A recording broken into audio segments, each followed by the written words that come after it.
Meteorologist Barrett Vincent at the 2 News Nevada Weather Center to talk about lake effect snow. Believe it or not, we can see lake effect snow sometimes if the conditions are right around the Tahoe Basin. And with all the winter weather we've been seeing, let's go ahead and talk about lake effect snow.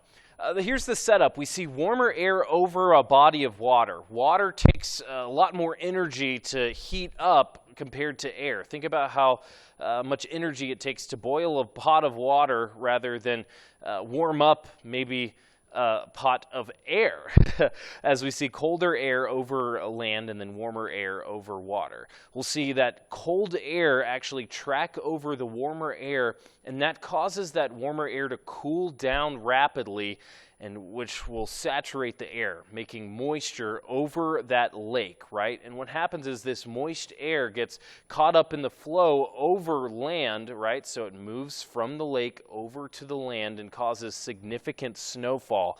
Here's a graphic where you can see it on the Great Lakes as that cold air mass travels over the warm air over Great Lakes and then spits out snow values on the other banks as it tracks. Now we can see this in the Tahoe Basin.